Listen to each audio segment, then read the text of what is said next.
Elizabeth Taylor était l'une des plus grandes stars de cinéma mondial des années 1960 et est rappelée pour ses performances révolutionnaires dans des films tels que Who's Afraid of Virginia Woolf, Cat on a Hot Tin Roof, Cléopâtra et bien d'autres.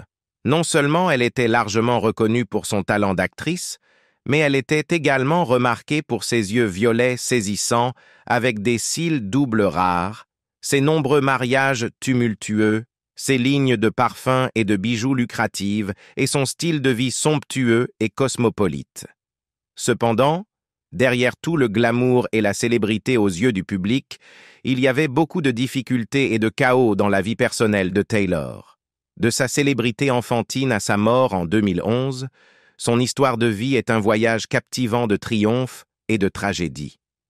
Explorons les détails moins connus de la vie et de la mort tragique de Dame Elizabeth Taylor et la perte déchirante de l'époux qu'elle aimait le plus. Première vie.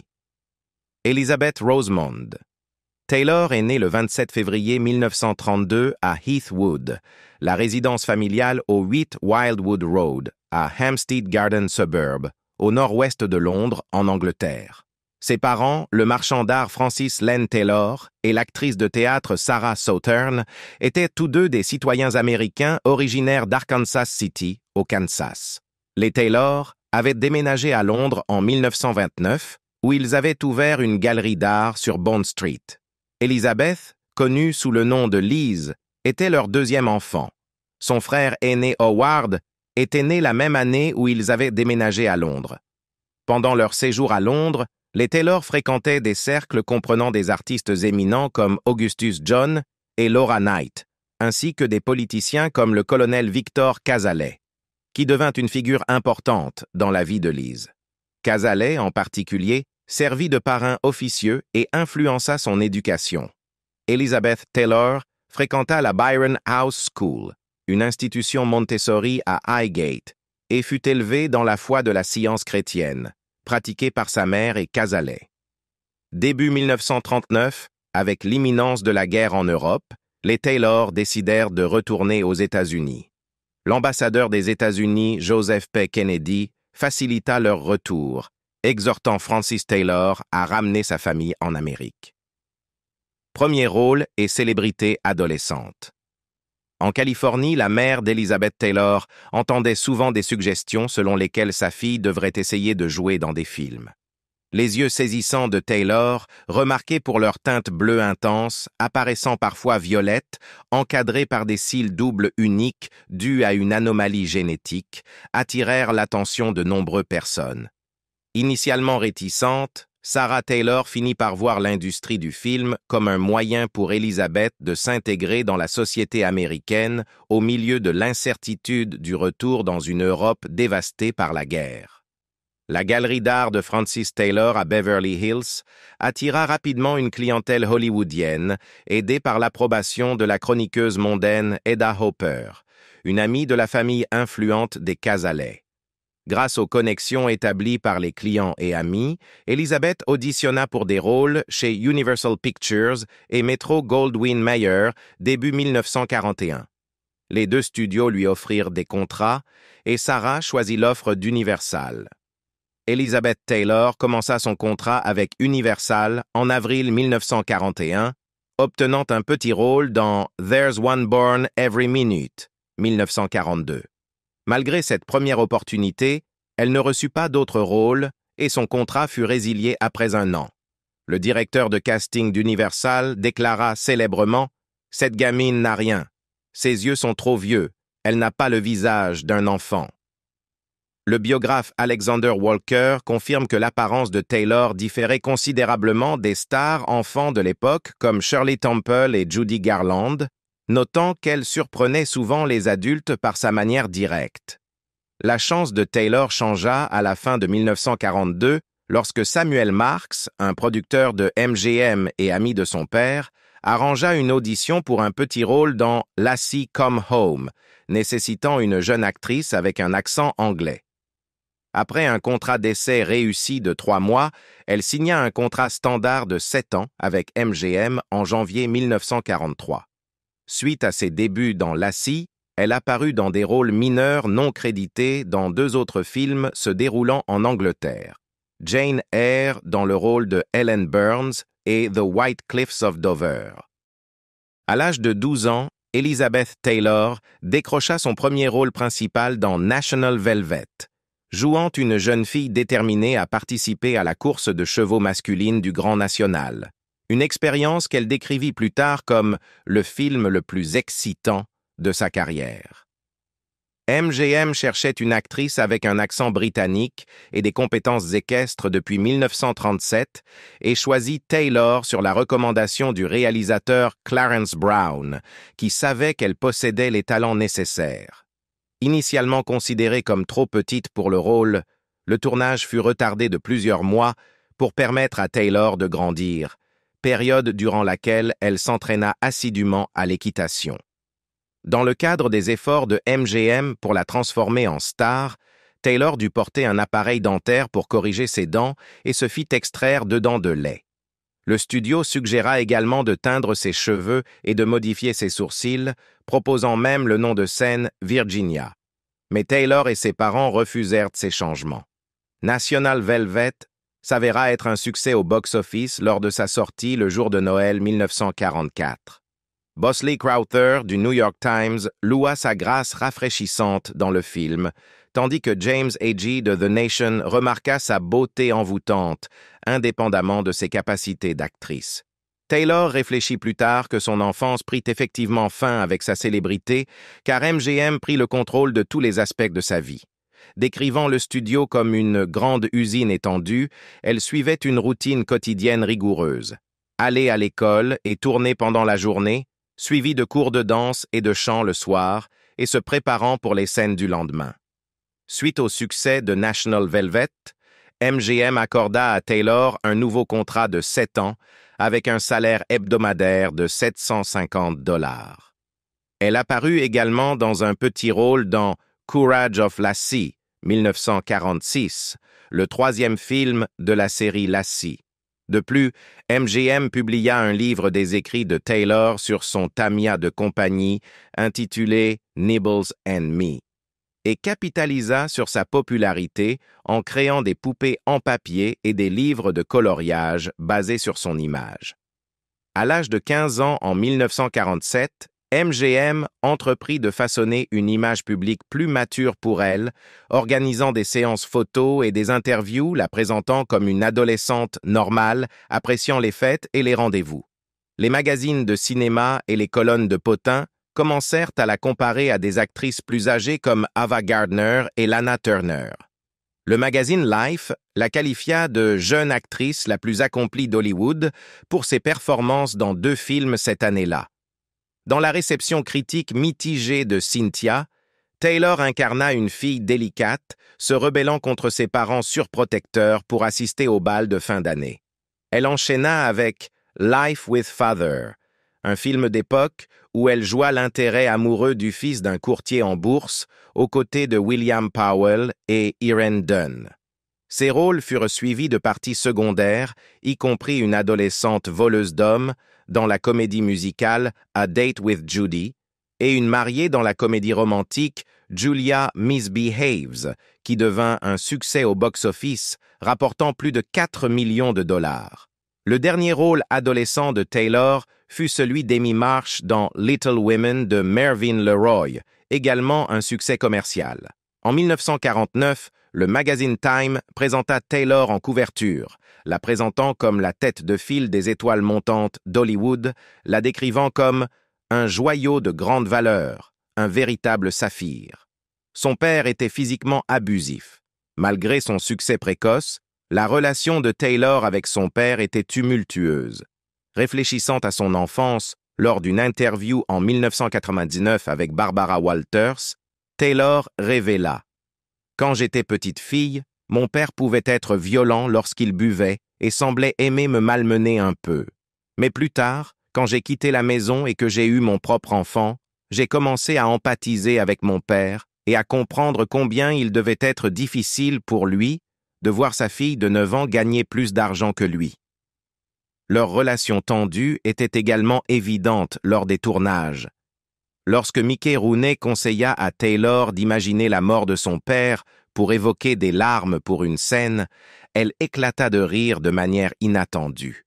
Cependant, Taylor trouva plus tard en elle-même la force de pardonner à son père en devenant adulte. Elle se sentait étouffée par la célébrité enfantine. Être propulsée sous les projecteurs à un jeune âge eut des effets psychologiques profonds sur Elizabeth Taylor, comme pour de nombreuses stars enfants. J'ai été utilisée dès le jour où j'étais enfant et exploitée par le studio. J'étais promue pour leur profit. Je n'ai jamais eu l'impression qu'ils étaient un refuge, révéla-t-elle dans une interview en 1987 avec Rolling Stone.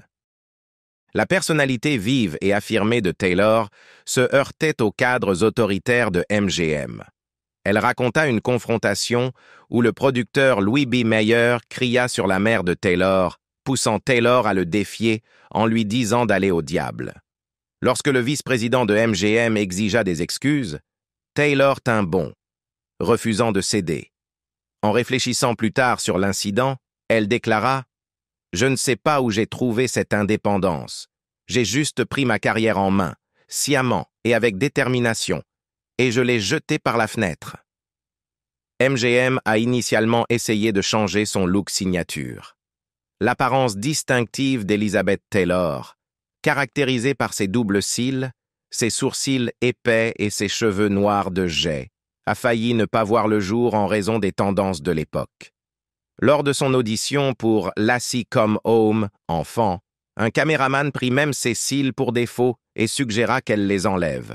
Les cadres de MGM cherchaient à modeler Taylor selon les idéaux de beauté conventionnels d'Hollywood, ce qui incluait l'éclaircissement de ses cheveux et l'affinement de ses sourcils. Heureusement, ses parents intervinrent et mirent fin à ces plans. Dieu nous garde de faire quelque chose d'individuel ou d'aller à l'encontre de la mode. Mais je l'ai fait, raconta Taylor audacieusement à Rolling Stone. Dieu devait avoir une raison de me donner des sourcils touffus et des cheveux noirs. Je suppose que j'étais assez sûre de mon identité. C'était moi, réfléchit-elle. Elle détestait le rôle qui lui valut son premier Oscar. En 1960, Elizabeth Taylor était devenue une superstar avec une série de films à grand succès, incluant des rôles mémorables dans Father of the Bride, Giant et Cat on a Hot Tin Roof, parmi d'autres.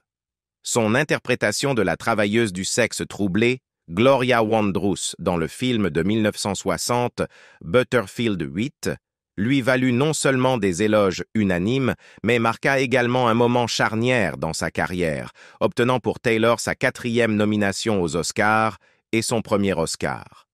Les médias ont salué la performance de Taylor dans Butterfield 8. Variety notait en 1959 « Le principal atout du film est Taylor. C'est une interprétation torride et cinglante avec 1 ou 2 passages brillamment exécutés. » Malgré les éloges de la critique, Taylor avait une aversion profondément personnelle pour le contenu du film. Elle aurait trouvé le scénario excessivement explicite et l'aurait qualifié de plus pornographique qu'elle n'ait jamais lu. Selon les témoignages, Taylor exprima véhémentement son mécontentement au chef de production de MGM, déclarant « Je suis ici depuis 17 ans et on ne m'a jamais demandé de jouer un rôle aussi horrible que celui de Gloria Wondrous. C'est une nymphomane malade. » Initialement répugnée par le personnage et l'intrigue, Taylor refusa d'abord le rôle, mais ses obligations contractuelles la contraignirent finalement à l'accepter. Son dégoût pour le film persista même après son achèvement. La légende raconte que lorsque Taylor visionna Butterfield 8 pour la première fois, elle fut si consternée par ce qu'elle vit qu'elle lança ses chaussures à l'écran et quitta la pièce en trombe. Cet incident souligna les sentiments conflictuels de Taylor à propos du film et son profond malaise avec le personnage qu'elle incarnait.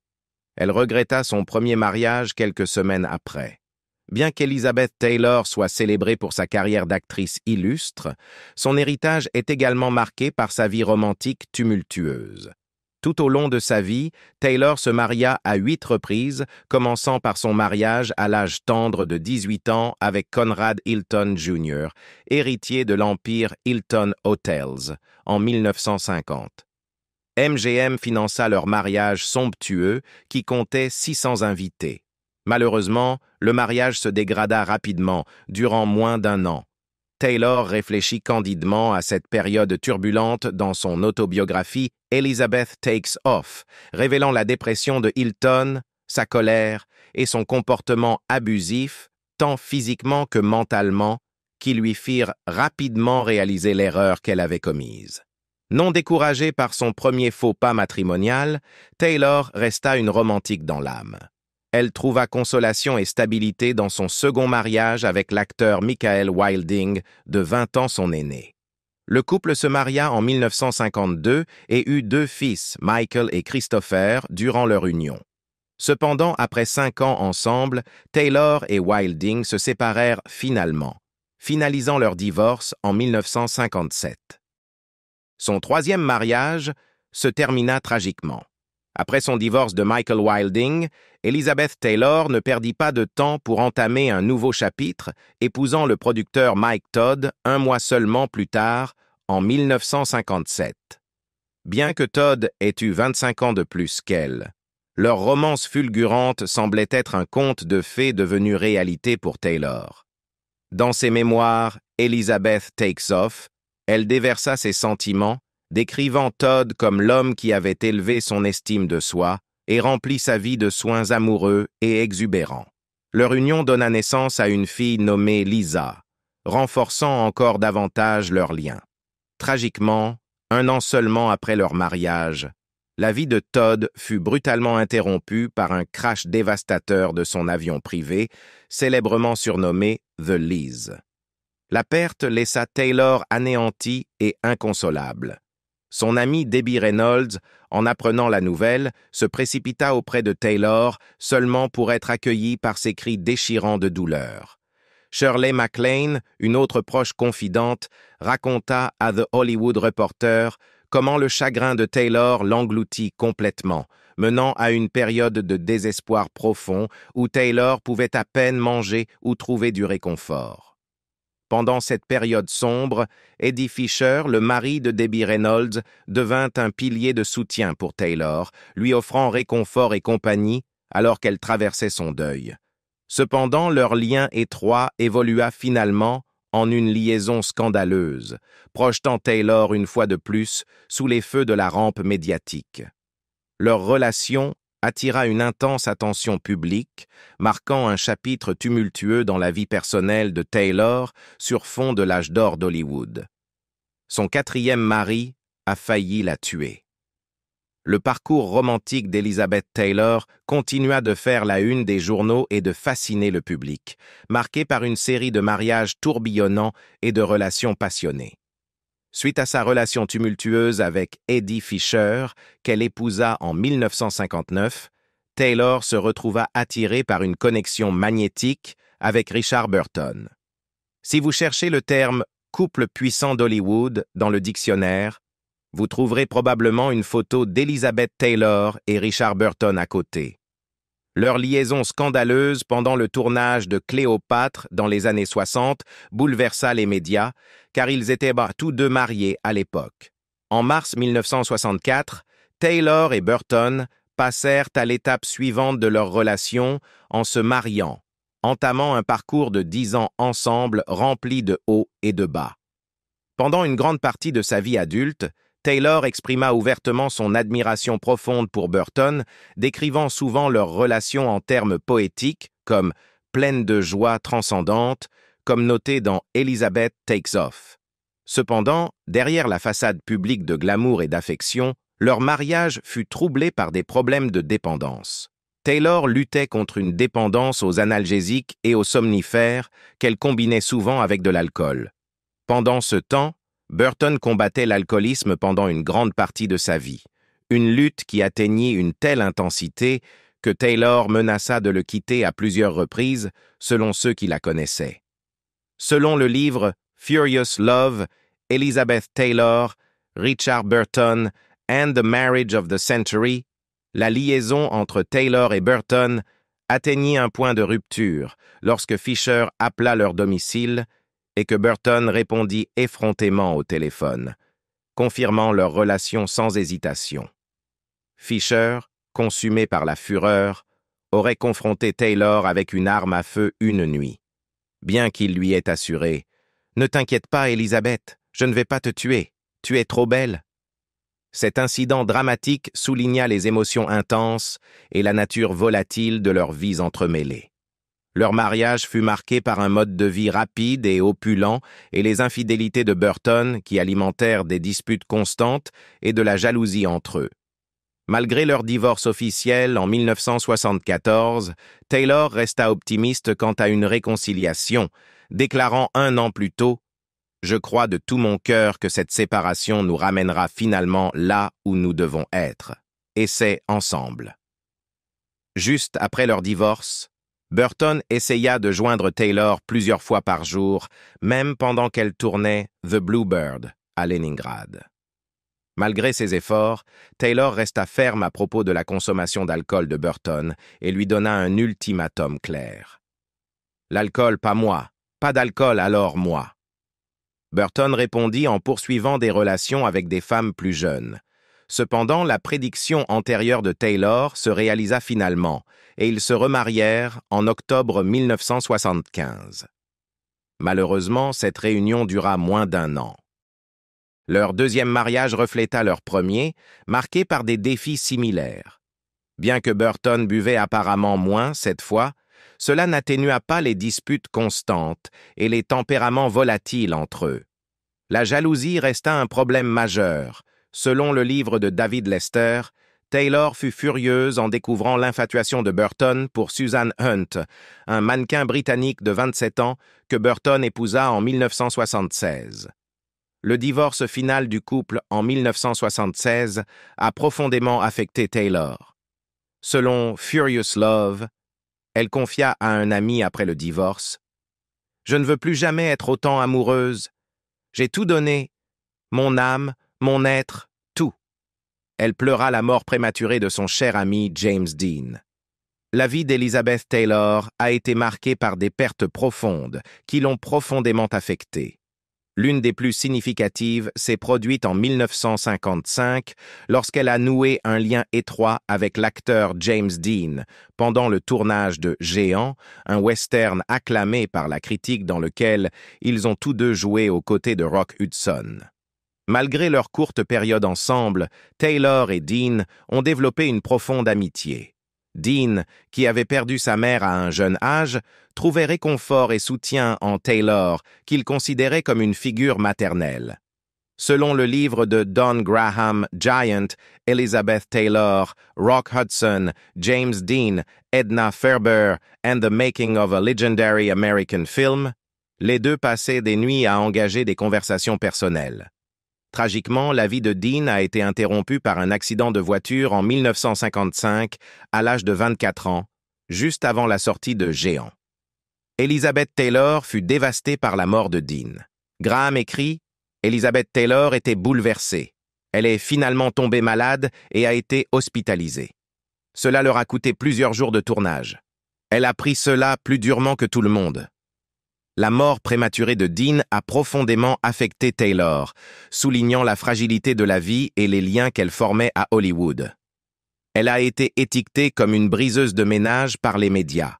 Les aventures romantiques d'Elizabeth Taylor avec Eddie Fisher et Richard Burton l'ont propulsée sous les projecteurs comme une figure provocante à Hollywood. Sa relation avec Fisher a suscité une controverse considérable, en particulier parce que Fisher était auparavant marié à Debbie Reynolds, une amie proche de Taylor. Les médias se sont largement rangés du côté de Reynolds lors de leur querelle, peignant Taylor comme la tentatrice séduisante qui avait causé des turbulences dans leur amitié. Mon père accusait Debbie d'avoir retourné le public contre lui, mais c'était juste son comportement qui avait causé cela, a raconté Todd Fisher, le fils de Debbie Reynolds et Eddie Fisher, à Closer Weekly, réfléchissant à la perception publique du scandale. La liaison suivante de Taylor avec Burton n'a fait qu'amplifier sa réputation scandaleuse.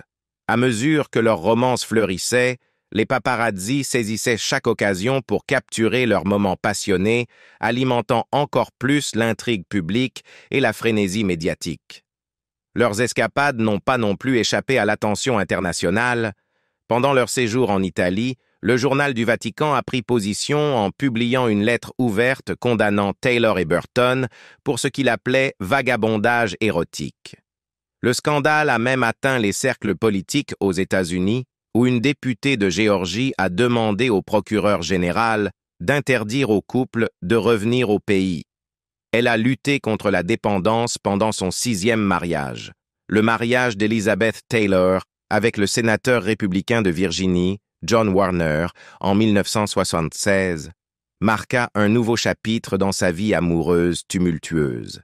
Cependant, la transition vers le rôle de femme d'un politicien s'est avérée difficile pour l'actrice emblématique. Elle se sentait étouffée par les exigences et les attentes de la scène politique de Washington, ce qui contribua à un sentiment d'isolement et de désillusion. Selon Kate Anderson Brower, auteur de Elizabeth Taylor, The Grit and Glamour of an Icon, Taylor s'est tournée vers les analgésiques comme mécanisme d'adaptation pendant cette période. Dans une interview franche avec le New York Times en 1985, Taylor a admis « Les drogues étaient devenues une béquille. Je ne les prenais pas seulement quand j'avais mal, je prenais beaucoup de Percodan. Je prenais du Percodan et quelques verres avant de sortir. Je sentais juste que je devais être défoncé pour surmonter ma timidité. J'avais besoin de l'oubli, de l'évasion. » Reconnaissant l'impact de sa dépendance sur sa vie, la famille de Taylor a organisé une intervention, l'incitant à chercher de l'aide. Dans une démarche audacieuse qui attira une attention médiatique significative, Taylor s'est publiquement inscrite en cure de désintoxication. Cette décision souligna non seulement son courage, mais la positionna également comme l'une des premières célébrités à affronter ouvertement la dépendance.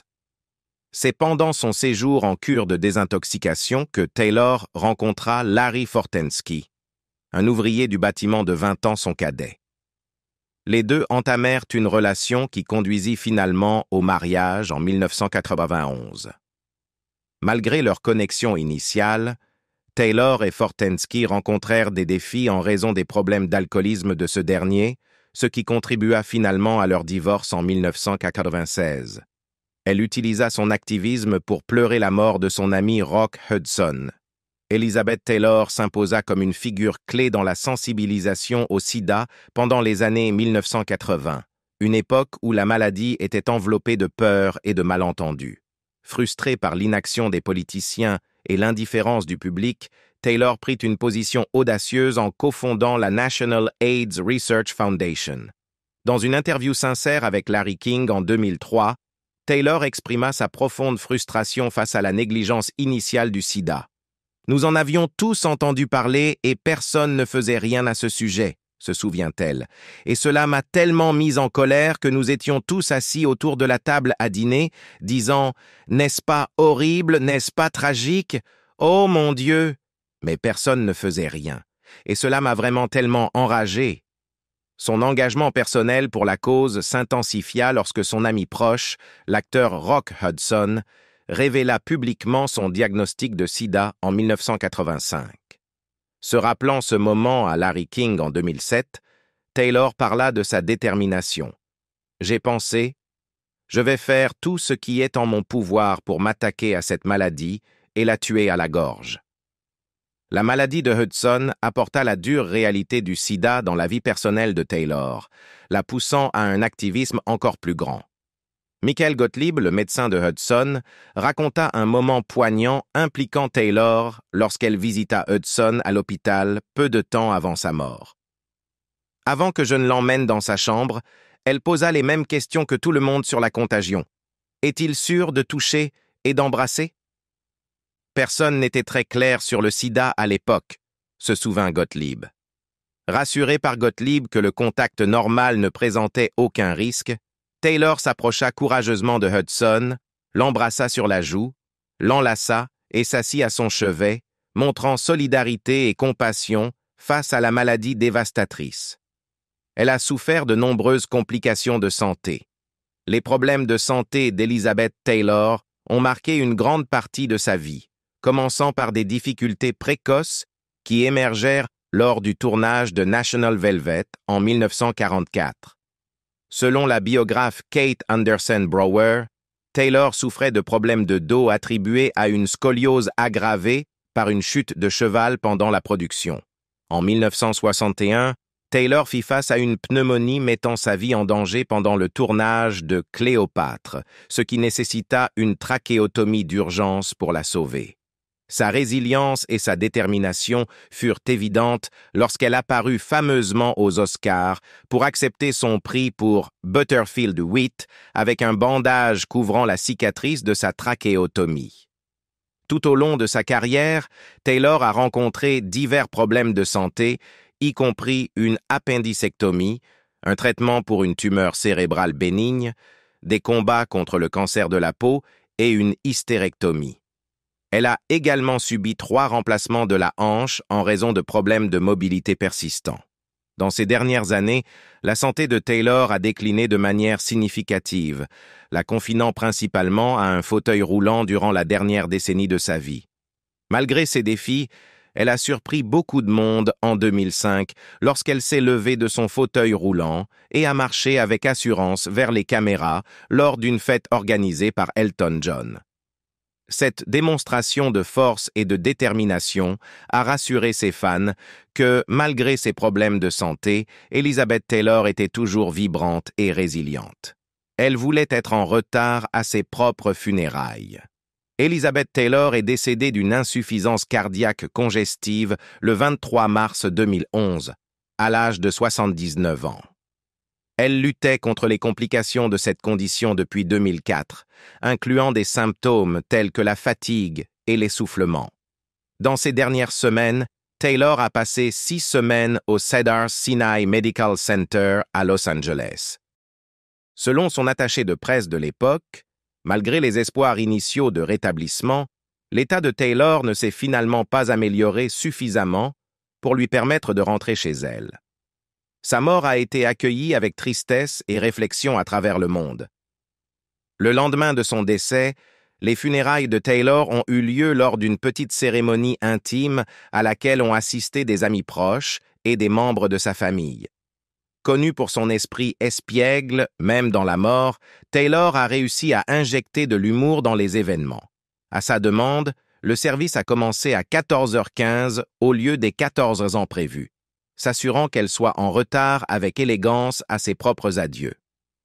Quel aspect de la vie ou de la carrière d'Elizabeth Taylor résonne le plus avec vous?